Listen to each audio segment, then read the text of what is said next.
بسم اللہ الرحمن الرحیم۔ بچپن میں جب امی بھائی کو دہی یا نہاری وغیرہ لینے بھیجتی تھیں تو ساتھ اسٹیل کا چھوٹا سا ڈول دیا کرتی تھیں۔ کہتی تھیں کہ ایک تو شاپنگ بیگ کی جراثیم نہیں لگتے، دوسرا کھانے پینے کی چیزیں اس طرح نمائش کر کے نہیں لاتے، پردہ رکھتے ہیں۔ روٹی لینے بھیجتیں تو ساتھ دسترخوان دیا کرتی تھیں، وجہ پھر وہی کہ اخبار یا کاغذ کی جراثیم نہ لگے اور پردہ بھی رہے۔ وہ کہتی تھیں یوں شاپر میں روٹی لانے سے روٹی کی بے ادبی ہوتی ہے اور روٹی کا پردہ بھی نہیں رہتا۔ گھر کا سودا سلف لانے کے لیے کپڑے کے تھیلے سیے جاتے تھے تاکہ سودا سلف عزت سے گھر لایا جا سکے۔ محلے داروں کے گھر، حتیٰ کہ ایک ہی گھر کے مختلف پورشنز میں رہنے والے افراد ایک دوسرے کو کھانا بھیجتے تھے تو خوان کو خوان پوش سے ڈھک کر دیا کرتے تھے۔ اب نام لو تو پہلے خوان پوش کا ہی مطلب سمجھانا پڑے گا۔ یہی پردہ شیشہ پر بھی ڈالا جاتا تھا۔ امی کا کہنا تھا کہ آتے جاتے آئینے پر نظر نہیں پڑنی چاہیے، اس سے خود پسندی پیدا ہوتی ہے۔ کہیں سے آتے یا جاتے تھے تو پاپا گلی میں شور نہیں بچانے دیتے تھے، خاص طور پر رات کو۔ گاڑی سے اترنے سے پہلے ہی تاکید کر دی جاتی تھی کہ گاڑی کا دروازہ بالکل آرام سے بند کرنا۔ اس میں دو لاجکس بیان کی جاتی تھیں کہ ایک تو کسی کی نیند خراب نہ ہو، دوسرا ہر طرح کی نظر سے محفوظ رہیں۔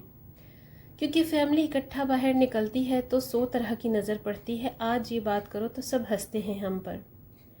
مزید ذکر کروں تو جب نانی کے گھر جاتے تھے تو ان کے دروازے پر پردہ ڈلا ہوا ہوتا تھا۔ میں نانی سے کہتی کہ اس سے اچھے بھلے دروازے کی شو خراب ہوتی ہے تو وہ کہتی تھی اس سے گھر کا پردہ ہو جاتا ہے، ورنہ دروازہ کھولتے ہی باہر والے صحن میں بیٹھے افراد پر نظر پڑ جاتی ہے۔ حتیٰ کہ نانی کا ٹی وی بھی دروازے والا تھا اور وہ ٹی وی بند کرتے ہی دروازے بند کرنے کا حکم دیتی تھیں کہ اس کو بھی ڈھک کر رکھو۔ اب یہ پردہ کیا تھا؟ یہ وزرداری کا پردہ تھا۔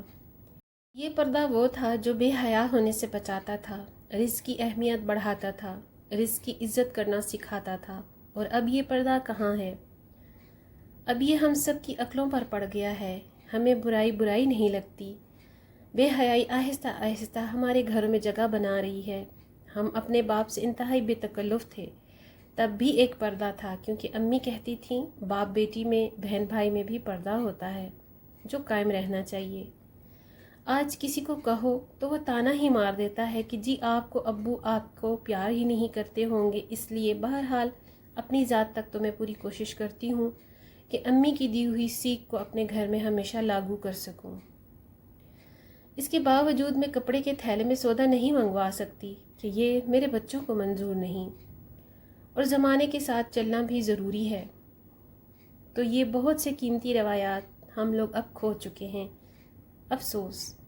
دعا یہی ہے کہ رشتوں کے جو بھرم اور پردے ہمارے مذہب نے بنائے ہیں، ہم خود بھی ان پر عمل کر سکیں اور اپنی اولادوں کو بھی عمل کرنا سکھا سکیں۔ آمین۔ ویڈیو اچھی لگے تو لائک کریے گا، شیئر کیجیے گا۔